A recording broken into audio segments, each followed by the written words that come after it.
देखिए इसमें क्या बोले ना, ये जनरल कैरेक्टरिस्टिक होता है ग्रेटेस्ट इंटीजर फंक्शन का कि उसके अंदर अगर कोई भी रियल नंबर डाला जाएगा तो वो हमेशा इंटीजर देगा। अब इसका दो सेंस बनता है, एक बनता है पॉजिटिव रियल के लिए और एक बनता है नेगेटिव रियल के लिए। तो पॉजिटिव रियल में क्या होता है कि अगर आप कोई भी नंबर डालें लाइक 1.73, तो जो पॉइंट से पहले होगा इज कॉल्ड इंटीजर। तो एग्जैक्टली जो पॉजिटिव रियल नंबर का इंटीजर है वही आंसर होगा।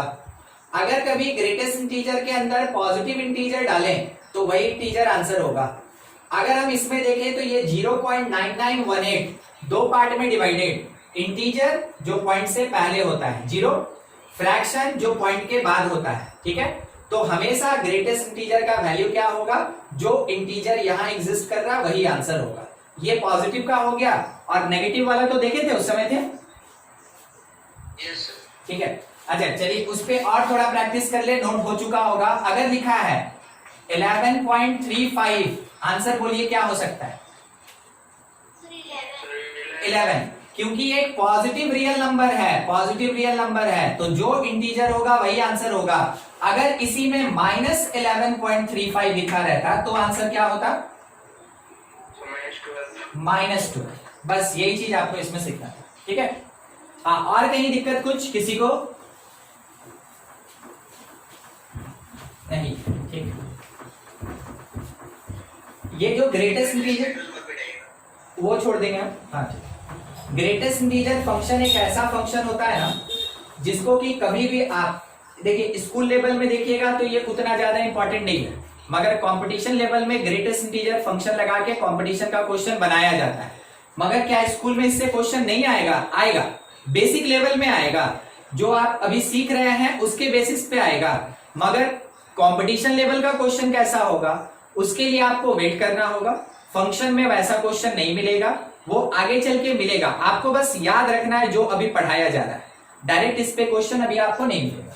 कुछ प्रॉपर्टीज पे बात कर लें, फिर ग्राफ बना लेंगे।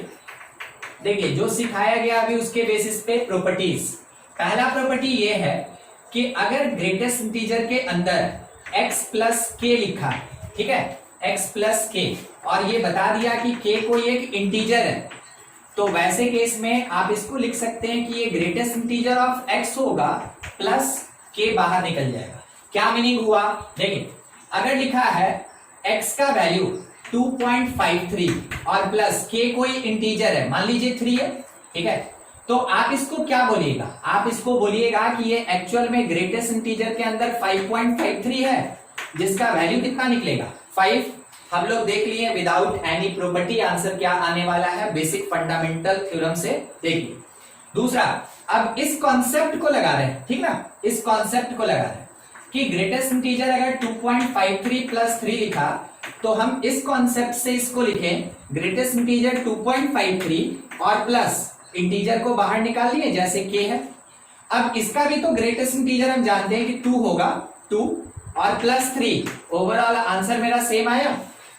तो प्रॉपर्टी यही कहता है कि अगर कभी भी ग्रेटेस्ट इंटीजर के अंदर कोई रियल नंबर प्लस कोई एक इंटीजर एग्जिस्ट करे तो वैसे केस में greatest integer of x separate और इंटीजर अलग निकल के प्लस होता है। दूसरा, अच्छा ये प्लस माइनस दोनों के लिए है, ठीक है, प्लस और माइनस दोनों के लिए ये एग्जिस्ट कर सकता है। सेकेंड चीज देखिए, अगर greatest integer x plus minus plus y दिया, greatest integer x plus y, तो आप क्या कर सकते हैं, that is it is greater than equal to greatest integer of x plus greatest integer of y। अब देखिए इस प्रॉपर्टी को आपको हम शो करके दिखा रहे हैं कैसे फुलफिल करेगा उस बात को। जस्ट प्रूफ के लिए मान लीजिए x मेरे पास है 3.42, ठीक है, और y मेरे पास कोई एक नंबर है 2.71, ऐसा कुछ भी, ठीक है। अब हम LHS पार्ट को सॉल्व कर रहे हैं, ठीक है, इनइक्वालिटी है मगर LHS को हम सॉल्व कर रहे हैं, जो क्या है greatest integer x plus y है। लिखा गया ग्रेटेस्ट इंटीजर के अंदर x के जगह 3.42 प्लस y के जगह 2.71, ऐसा। हम लोग इसको मैथमेटिकली सॉल्व किए तो क्या आया, 2 1 3 4 7 11 3 2 5 और 1 6, आंसर मेरे पास कितना 6, 6.13 का ग्रेटेस्ट इंटीजर 6। अब एक बार आरएचएस को सॉल्व करेंगे। देखिए आरएचएस वैल्यू, आरएचएस मेरे पास है greatest integer of x plus greatest integer of y, यानी दोनों नंबर का इंडिविजुअल ग्रेटेस्ट इंटीजर करके ऐड करना है। तो देखिए x था 3.42, y था 2.71, पुट किया जाए 3.42 प्लस 2.71। अब इसका कोई बताएगा ग्रेटेस्ट इंटीजर वैल्यू 3, सेकेंड वाले का 2, मेरे पास क्या है 5। अब देखिए आपके पास कंपेयर करने के लिए दो नंबर है, एक है 6 जो L का वैल्यू है और एक है 5 जो R का वैल्यू है। क्या लगता है कौन बड़ा हो गया? L बड़ा हो गया, L बड़ा हो गया।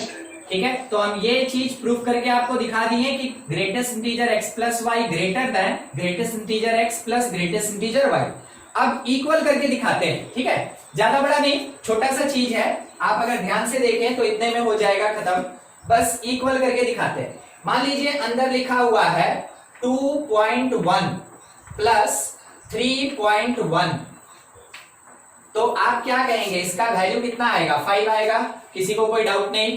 ठीक है, 5 आएगा। अब अलग अलग greatest integer 2.1 is 2, greatest integer 3.1 is 3, अगर इन दोनों का सम करें तो 5। देखिए दोनों इक्वल हो गया, तो मे बी वो इक्वल भी हो सकता है या फिर x प्लस वाई ग्रेटर हो सकता है। दोनों कैरेक्टरिस्टिक, दोनों प्रॉपर्टी आपके सामने है, कुछ भी नंबर लेके हम प्रूफ करके दिखा देंगे। ठीक है, तो आपको क्या इतना सारा याद रखना नहीं, ये आपको समझाया जा रहा है कि हाँ ये होता है। अगर कभी किसी क्वेश्चन में आपको ये दिखा तो आप प्रॉपर्टी कैसे लगता है बस वो पता होना चाहिए, अप्लाई करके आप क्वेश्चन बना सकते हैं। ये याद रखना होगा, ये याद रखना होगा, मेन ये काम होता है। ठीक है, नोट करें, कुछ डाउट है तो पूछ भी लीजिए किसी का। Graph of greatest integer function. देखिए इसको ग्राफ को बनाने से पहले आपको एक छोटा सा चीज बता दें, पहले भी बताया हुआ है। जो ग्राफ होता है, graph of constant function, graph of constant function is parallel to x axis. ये हमेशा एक्स एक्सिस के पैरेलल होगा, मतलब कुछ इस तरीके से मूव करेगा, ऐसे ऐसे। ये होता है कांस्टेंट फंक्शन। और कांस्टेंट कब बोलेंगे? जब x को वैरी कर रहा है मगर y वैरी नहीं करेगा, उस समय उसको कांस्टेंट कहते हैं। तो इस चीज को थोड़ा ध्यान में रखिएगा। वैसे ग्राफ में कहीं भी कोई इशू होगा आप जरूर हमसे पूछ लें। ठीक है, देखिए मान लीजिए फंक्शन मेरे पास f(x) equals to simple greatest integer of x दिया हुआ है। ठीक है, ऐसे केस में इस चीज का हम लोग मान के चले कि जो x है, ठीक, x greater than equal to 0 but less than 1 है। एकदम एक यूनिट पे बात करेंगे, एक यूनिट। तो हम आपके पास सोचने का प्लेस दे रहे हैं, थोड़ा ध्यान दीजिएगा। x greater than equal to 0, x में भी 0 हो सकता है, 1 से छोटा होना चाहिए, तो 0.1 हो सकता है, 0.2 हो सकता है, 0.5 हो सकता है, x 0.7 हो सकता है, x 0.9 हो सकता है। ठीक है, x 0.9999 हो सकता है यहां तक, मगर एग्जैक्टली 1 नहीं हो सकता है क्योंकि यहाँ पे इक्वल टू नहीं लगा हुआ है, इस कारण से। ठीक है, देखते चलिएगा। अगर x 0 है तो ग्रेटेस्ट इंटीजर ऑफ x का वैल्यू तो 0 ही होगा। अगर x 0.1 है तो ग्रेटेस्ट इंटीजर के अंदर 0.1 रखिए, क्या आएगा? 0। अगर x 0.2 है तो 0.2 का ग्रेटेस्ट भी 0, 0.5 का ग्रेटेस्ट भी 0, 0.7 के लिए भी ग्रेटेस्ट इंटीजर 0, 0.9 के लिए भी ग्रेटेस्ट इंटीजर जो आएगा वो 0। और कितना भी 9 डाल दीजिए, उसका अगर ग्रेटेस्ट इंटीजर आप निकालेंगे तो वो फिर से कितना? 0। देखिए आपको क्या समझाना चाह रहे थे अभी हम, इसलिए इतना लिखना पड़ा। x का वैल्यू बोलिए इंक्रीज कर रहा है कि नहीं कर रहा है यहां से यहां? ठीक, मगर क्या फंक्शन का वैल्यू इंक्रीज किया या डिक्रीज किया या कांस्टेंट है? कैसा है? कांस्टेंट है। यानी जब तक x एक यूनिट का लेंथ कवर करेगा, y तब तक कांस्टेंट बना रहेगा। अब इसी बात को हम यहाँ पे एक ग्राफ में दिखा रहे हैं। बस एक लाइन अभी खींचेंगे, बाकी फिर दूसरे के बाद दूसरा। x अगर 0 है तो मेरा y भी 0, फंक्शन 0। यहां मान लीजिए 1 है, तब तक ये चलता रहेगा, मगर जब 1 पे पहुंचेगा तो क्या 1 पे हम वाकई में पहुंच सकते हैं? यहां देखिए वो काम देगा आपको। क्या हम 1 पे वाकई पहुंच सकते हैं? नहीं। अगर नहीं पहुंच सकते, आपको पहले भी सिखाया है, इक्वल टू नहीं रहेगा तो उस जगह पे एक हॉलो बनेगा, एक हॉलो सर्कल बनेगा। तो 1 पे हम डाल दिए यहां एक हॉलो सर्कल। क्या आपको ये ग्राफ दिखा? अभी जितना वैल्यू लिखे ना, बस उसके लिए ये ग्राफ है, ये ग्राफ एक उसके लिए। ठीक है, अगले पे आते हैं। देखिए थोड़ा अब शॉर्ट में इसी कंडीशन पे चलेंगे कि अगर x 0 से 1 है तो ग्रेटेस्ट इंटीजर ऑफ x 0 होगा। वो देख लिया आप, सोच के जवाब दीजिएगा। x अगर greater than equals to 1 but less than 2 है, ग्रेटेस्ट इंटीजर x कितना होगा? 1। अब मेरे स्टार्टिंग पॉइंट का बारी है, x अगर 1 है तो फंक्शन भी 1 है, x अगर 1 है तो फंक्शन भी 1 है। आपको ये पता होना चाहिए, आपको ये याद होना चाहिए, y का मतलब फंक्शन ही होता है। ठीक है, तो अगर x 1 तो y भी 1, पॉइंट कहां जाएगा? 1 1 पे जाएगा। अपनी सुविधा अनुसार यहां आप ले ले, मान लीजिए 1 यहां। ठीक है, यहां ये मेरा स्टार्टिंग पॉइंट मिला। अब क्या होगा? हम 1 से 2 तक जाएंगे, वैसे केस में बार बार हमको y का वैल्यू 1 मिलेगा। तो ग्राफ कैसे बनेगा? बिल्कुल इसके जैसा, एक यूनिट ऊपर और यहां पे सर्कल। ठीक है, ये ग्राफ किसके लिए? सेकंड वैल्यू के लिए। अब आपसे एक सवाल है, क्या आपको ये दोनों ग्राफ समझ में आया? ग्राफ का 2 पार्ट। किसी को दिक्कत हो तो जरूर बोलें। सेकंड वाला बता दें। ठीक है, देखिए सेकंड वाला जो पार्ट है उसके लिए अब हमको समझाने के लिए तो वैल्यू ही लिखना पड़ेगा। 1 से 2 के बीच में, ज्यादा नहीं, 2-3 वैल्यू लेते हैं। x1 तो इसको लिख रहे हैं y, ठीक ना, y 1 होगा। अगर x का वैल्यू 1.5 ले लें तो भी y 1 होगा, क्योंकि x 1 से 2 के बीच में रहेगा तो y हमको 1 ही मिलेगा। अगर x का वैल्यू 1.99 ले लें तो भी y 1 ही मिलेगा। तो देखिए x का वैल्यू 1 से लेके 2 तक जा रहा है, तो मान लीजिए जैसे आपके x एक्सिस पे ये 1 है और ये 2 है, तो x का वैल्यू यहां से यहां तक जाएगा, उस समय y कितना होना चाहिए? 1 होना चाहिए। अब y1 यहां होता है कि एक यूनिट ऊपर होता है? एक यूनिट ऊपर होता है। तो ऑब्वियस सी बात है, जब 1 से लेके 2 तक खींचेंगे तो y 1 होना चाहिए, यानी एक यूनिट ऊपर होना चाहिए। तो ये ग्राफ बनेगा इसके लिए, इस कंडीशन का ग्राफ। मगर क्योंकि यहाँ 2 पे इक्वल टू नहीं है तो लास्ट में आपको हॉलो डालना पड़ेगा। अब क्लियर हुआ वो सेकंड वाला ग्राफ? ठीक, चलिए ठीक है। ये बिल्कुल इसी बात को रिपीट करेंगे, 1-2 बार और रिपीट करेंगे, और आप लोग बताइएगा ऊपर जाना है कि नीचे आना है। x greater than equals to 2 but less than 3, greatest integer बोलिए कितना होगा?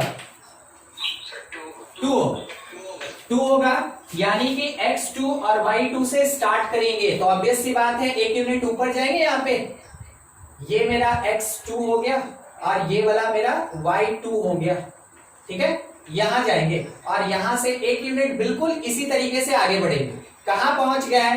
3 पे। तो 3 अगर x है तो y भी एक यूनिट फिर से ऊपर जाएगा, ग्राफ ऐसे चलेगा। ठीक है, तो आप इसको खींच ले जितना जरूरत है, थोड़ा दिखाना चाहते हैं एक चीज, देखिएगा ऐसे।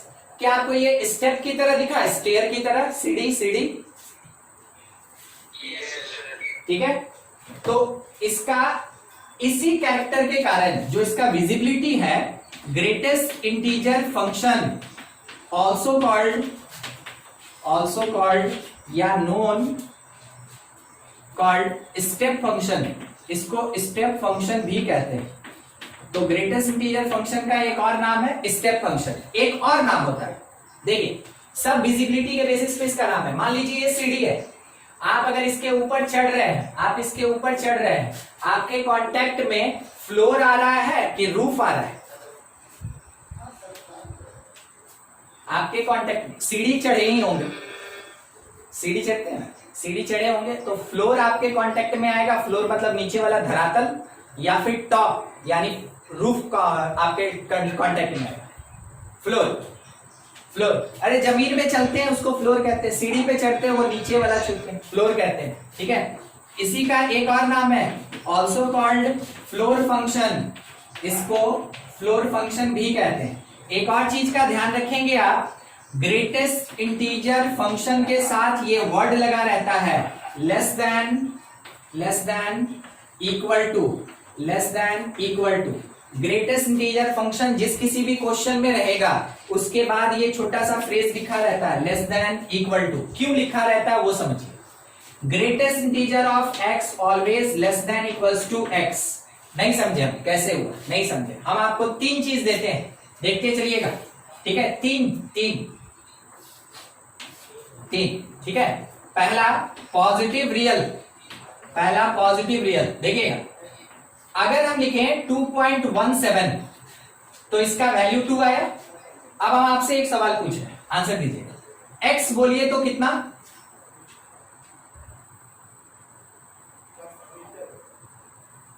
और ग्रेटेस्ट इंटीजर ऑफ x कितना, दोनों चीज सवाल है आपके पास। Sir x equals to 2.17। हाँ, ग्रेटेस्ट इंटीजर ऑफ 2 एकदम सही। x होगा 2.17, जो इस ब्रैकेट के अंदर होता है वो x होता है, और जब इस ब्रैकेट के बाहर रिजल्ट आया वो ग्रेटेस्ट इंटीजर x होता है, ये 2। देखें इतना बताया गया मगर आइडेंटिफिकेशन में लगभग सब फंस गए, एक आंसर मिला हमको। ठीक है, अगला देखिएगा, नेक्स्ट है नेगेटिव रियल नंबर। सब कोई, ठीक है, सब कोई आंसर दीजिएगा। मान लीजिए लिखा 3.1, आंसर होगा -4। ठीक है, x कौन, -3.1, बहुत बढ़िया। और ग्रेटेस्ट इंटीजर ऑफ x कौन, -4। ठीक है, -4। चलिए अब जो है हम बात कर लें इंटीजर पे, तो वो पॉजिटिव नेगेटिव कोई फर्क नहीं पड़ता है, इंटीजर पे थोड़ा डिस्कशन कर लिया जाएगा कि क्या होगा इंटीजर के साथ। देखिए मान लीजिए जैसे ग्रेटेस्ट इंटीजर के अंदर 5 रख दिए तो बाहर आया 5। ग्रेटेस्ट इंटीजर के अंदर, अच्छा अभी लिखना बाकी रह गया था ना, x बोलिए, x कितना, x 5, और ग्रेटेस्ट इंटीजर ऑफ x कितना, वो भी है। अब देखिए क्या दिखाना था आपको, क्या दिखाना था, बोलिए x और ग्रेटेस्ट इंटीजर में कौन बड़ा, x बड़ा। ठीक है, अब इसको देखिए एक बार, x greater than greatest integer, x greater than greatest integer fulfil किया, पॉजिटिव रियल नंबर। इसमें बोलिए x ग्रेटेस्ट इंटीजर में कौन बड़ा,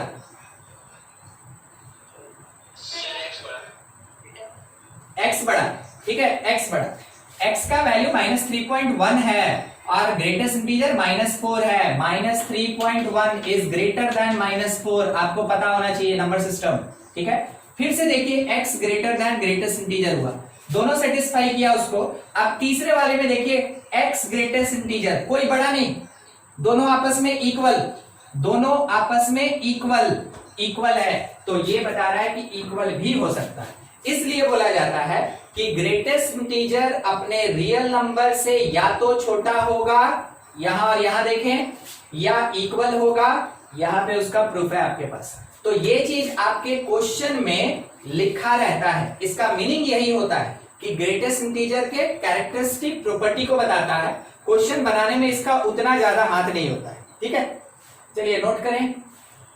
थोड़ा और हम बता दें पीछे बैक में क्या होगा। इसी ग्राफ को फॉलो करेंगे एक एक यूनिट पे, ऐसे, इस तरीके से, इस तरीके से, ये बिल्कुल ऐसे चलेगा। और सर पॉइंट्स वगैरह तो दिखाते हैं ना, 1 2 3 दिखा, ये यहां पहुंच गया 4 पे, इधर साइड में ये आएगा -1, ये आएगा -2, ये वाला आएगा -3। ठीक है, ऐसे सेटिस्फाई हो।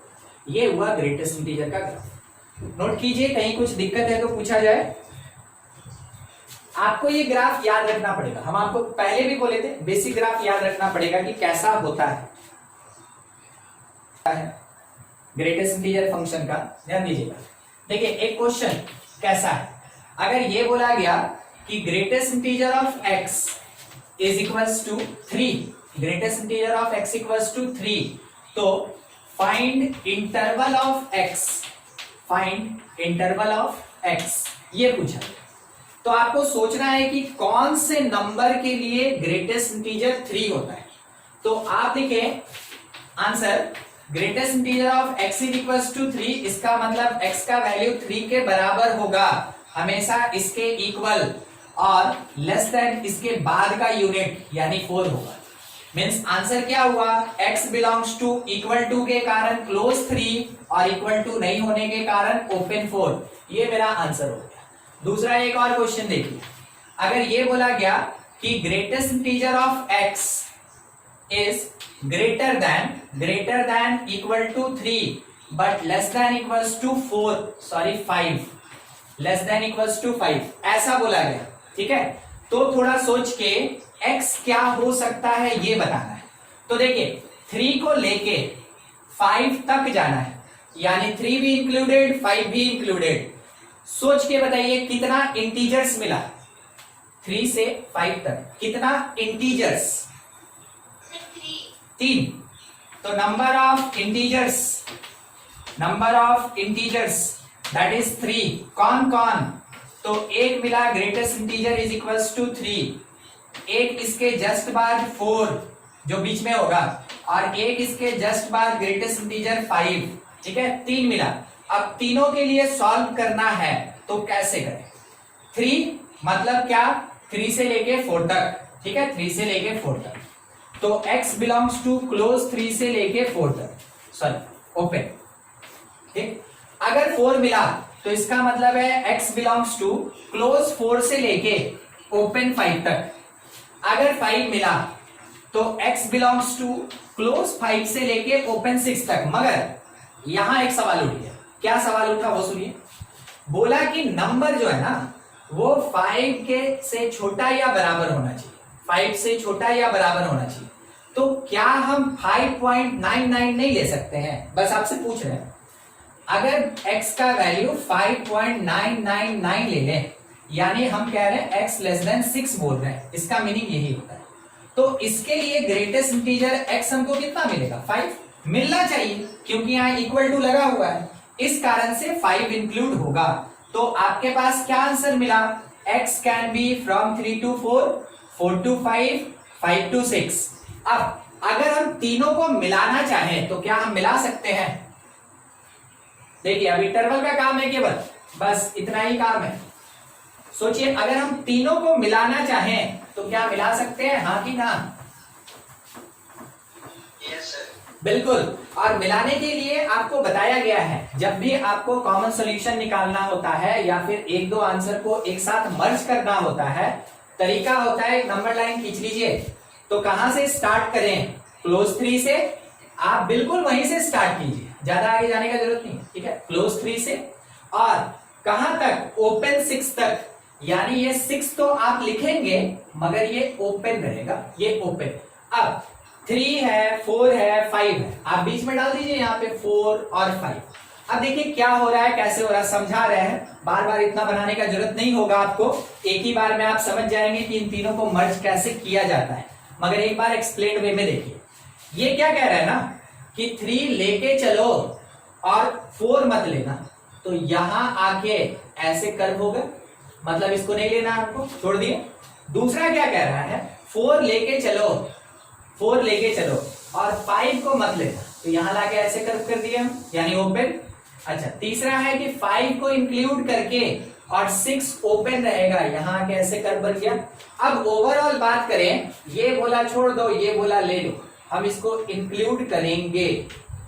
फर्स्ट वाला बोला 5 ओपन यानी नॉट इंक्लूडेड, सेकेंड वाला बोला 5 इंक्लूडेड, तो ओवरऑल हम लोग यहाँ पे 5 को लेके चलेंगे, ये भी इंक्लूडेड।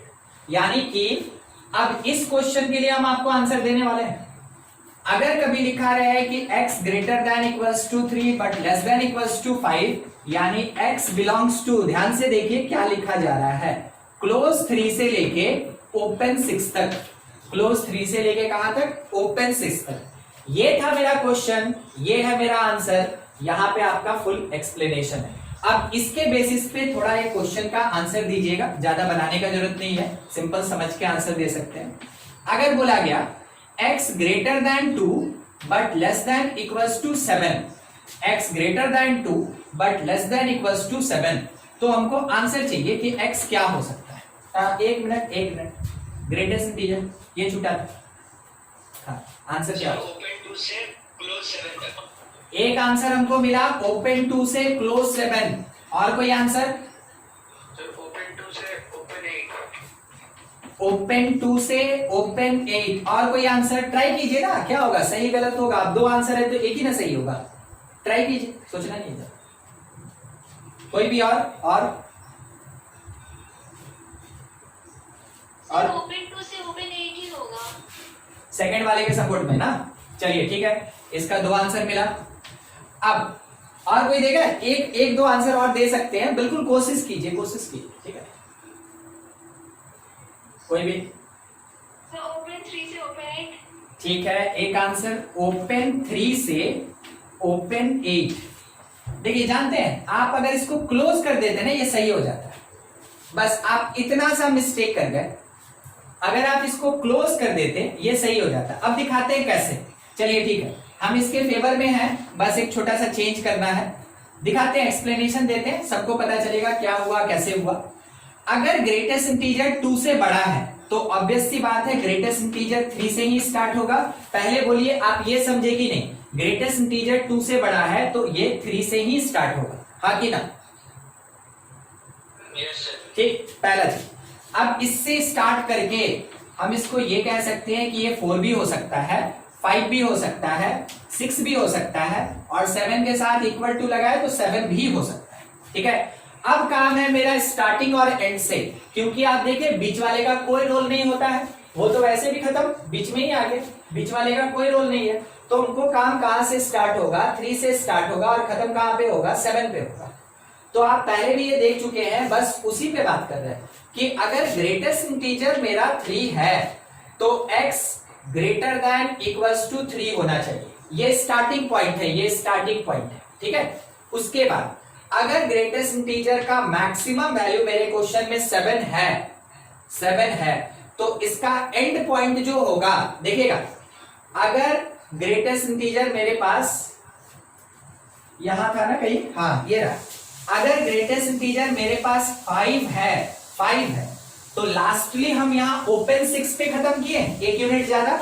अगर ग्रेटेस्ट इंटीजर 7 है तो इसका मतलब है x का वैल्यू लेस देन, एक यूनिट ज्यादा, 8 होगा। देखिए ये है स्टार्टिंग पॉइंट, ये है एंड पॉइंट।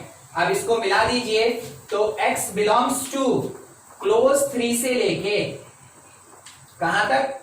8 तक, और 8 कैसा? ओपन। ये हुआ फाइनल आंसर। लास्ट वाला बहुत बढ़िया था, बस थोड़ा सा मिस कर गया। देखिए आप आंसर दिए, आप कोशिश किए, एकदम कोई गलती नहीं, ठीक है, आप एकदम बहुत बढ़िया किए। मगर जब कभी भी आपके पास ऐसा क्वेश्चन हो तो सोचने का क्या तरीका होता है वो सिखला रहे हैं। हम आपसे क्वेश्चन बनवा नहीं रहे, हम आपको ये सिखा रहे हैं कि अगर कभी ऐसा क्वेश्चन हो तो आप सोचेंगे कैसे, आंसर कैसे सही लिखेंगे। ठीक है, कंप्लीट कीजिए, और आपके बनाने के लिए क्वेश्चन दे दे रहे हैं। तब तक ऐसा ही कुछ है एक question, greatest integer x belongs to close 1 से लेके क्लोज 4 तक। ठीक है, क्लोज 1 से क्लोज 4 तक। हाँ देखिए, ग्रेटेस्ट इंटीजर कह रहा है 2 से बड़ा।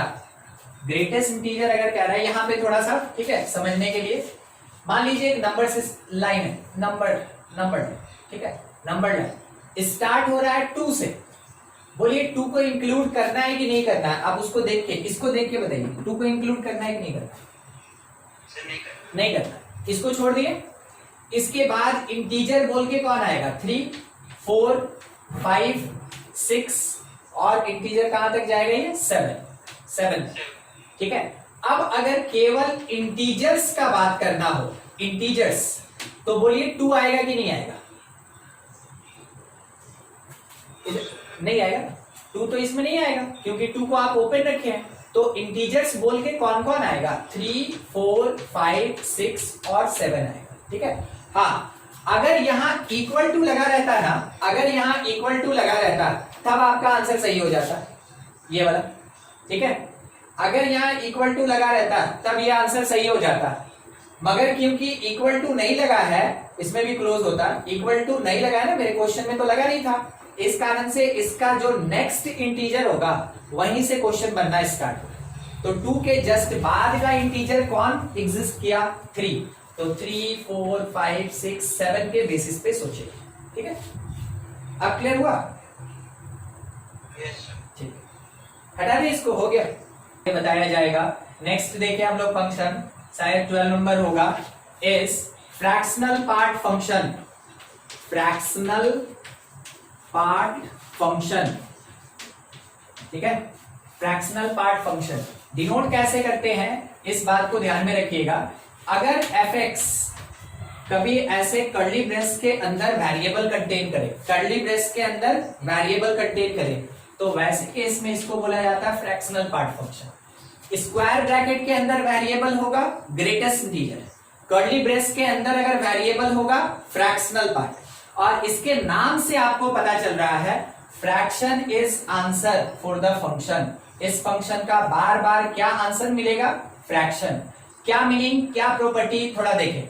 मान लीजिए x अगर मेरे पास 2.32 है, तो फ्रैक्शनल पार्ट ऑफ x ये होगा फ्रैक्शनल पार्ट ऑफ 2.32, तो बाहर निकलेगा फ्रैक्शन। तो किसको फ्रैक्शन बोलते हैं? आपको ये हम पहले भी बताएं, यहाँ पे 2 इंटीजर है और 0.32 फ्रैक्शन है, तो यहां फ्रैक्शन कौन? 0.32, वही आंसर होगा।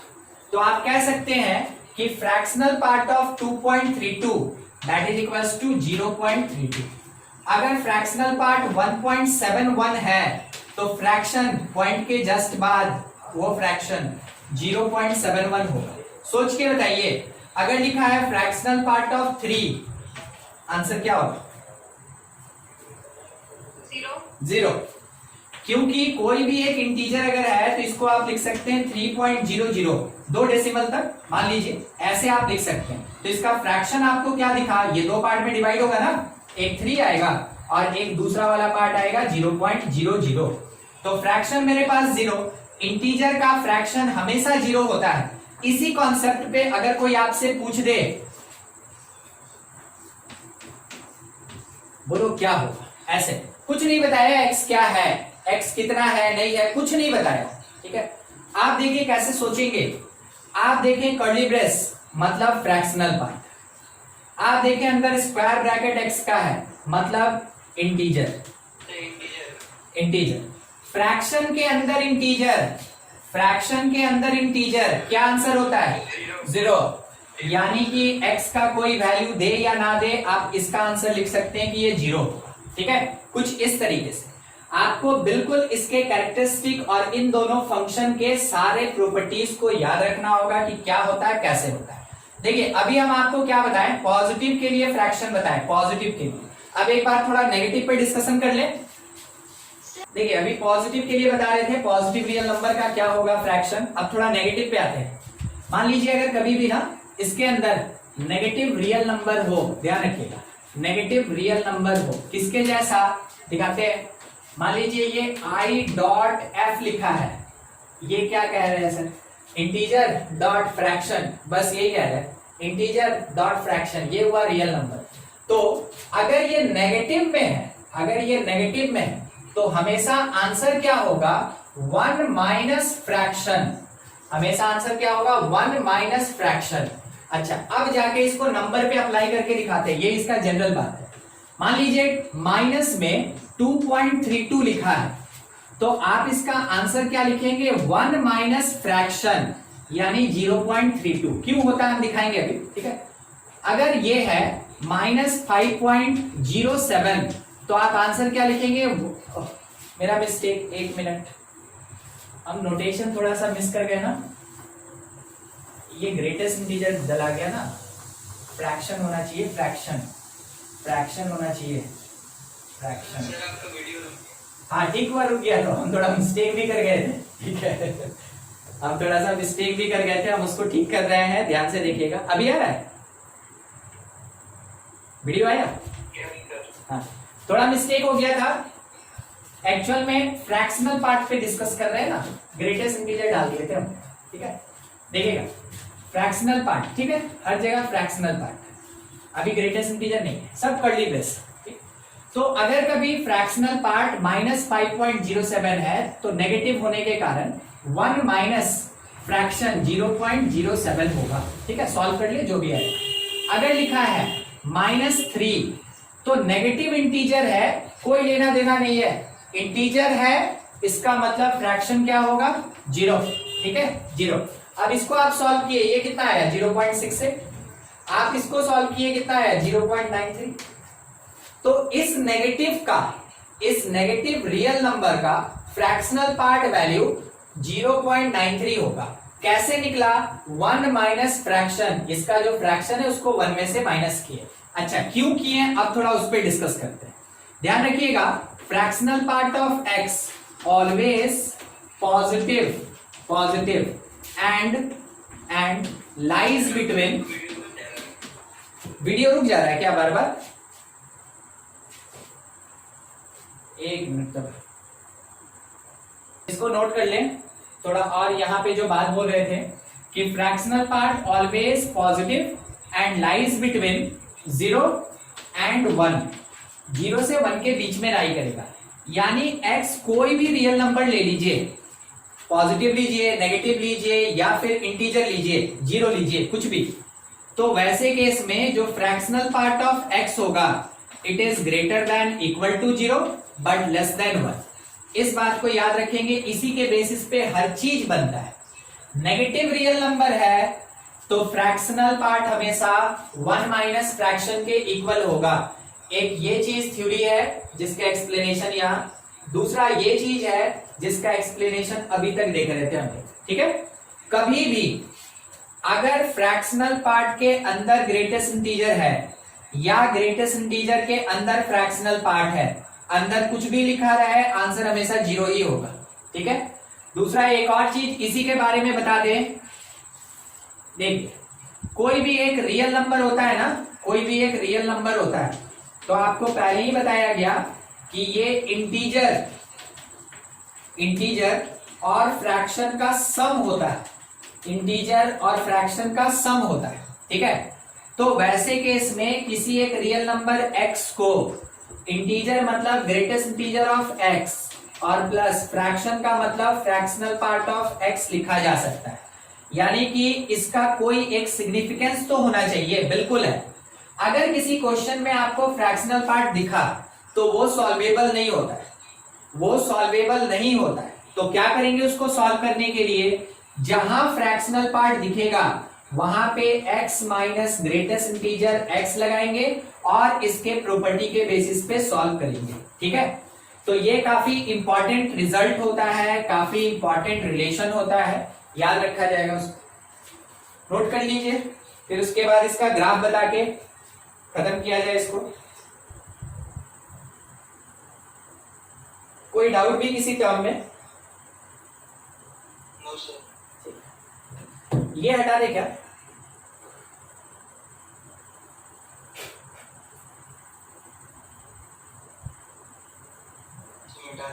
ठीक, सबका हो गया ना? किसी का नहीं हुआ होगा तो जरूर बोलिएगा। कोई एक रियल नंबर है तो integer dot fraction, I for integer, F for fraction, ठीक है। I dot fraction, negative of minus of I dot fraction, इसके जैसा 2.32।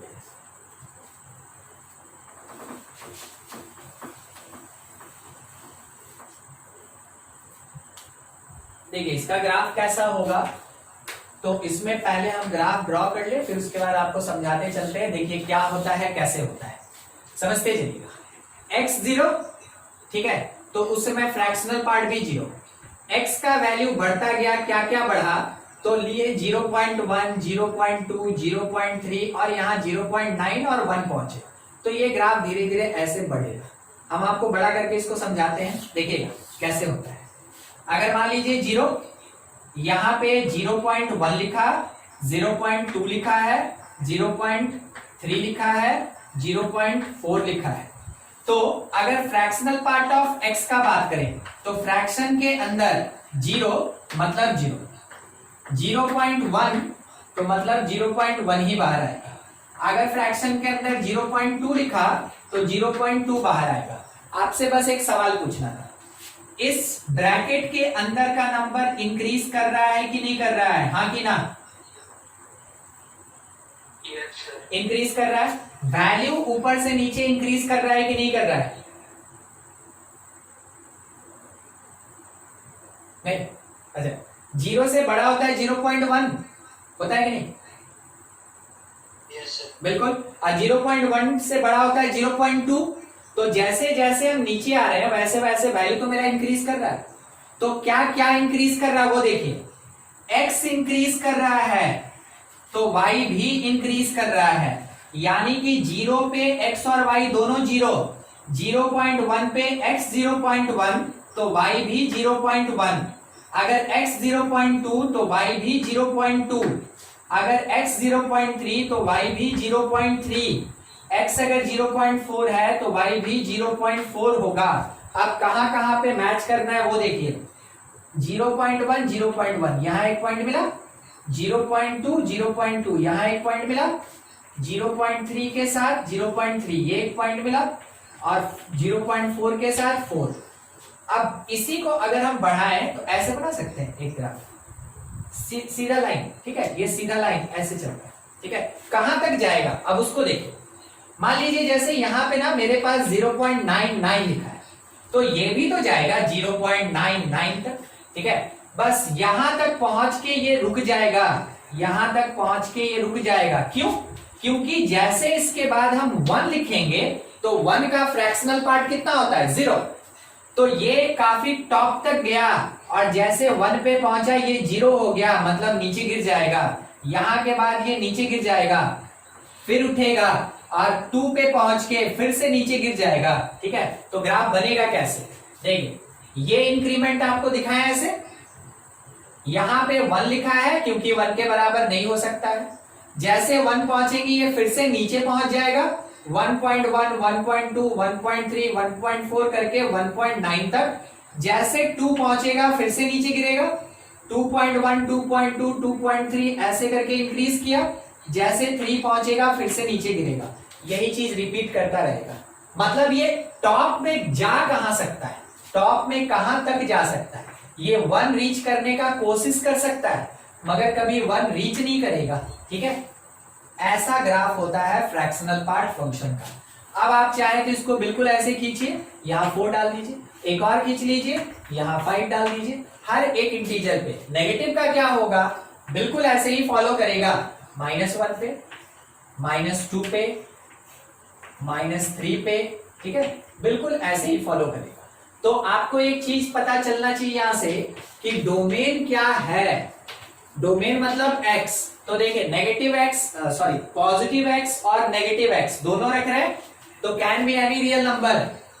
रेंज क्या हो सकता है, रेंज क्या हो सकता है, कोई बोलेगा रेंज कितना,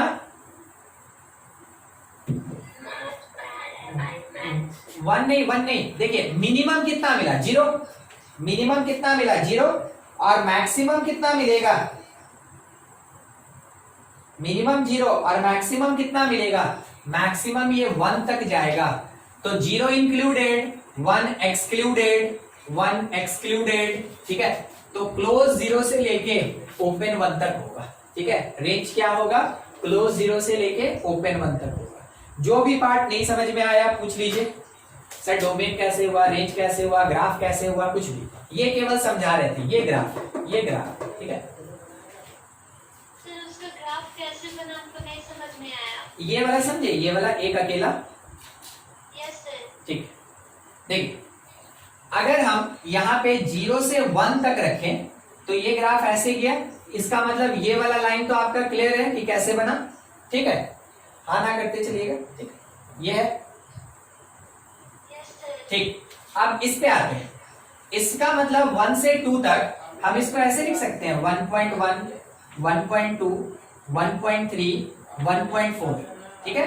तो 1.1 पे भी y कितना मिलेगा 0.1, 1.2 पे भी y कितना मिलेगा 0.2, 1.3 पे y कितना मिलेगा 0.3। कंफर्म कीजिए ये तीन चीज समझे कि नहीं समझे, वैल्यू समझे कि नहीं समझे।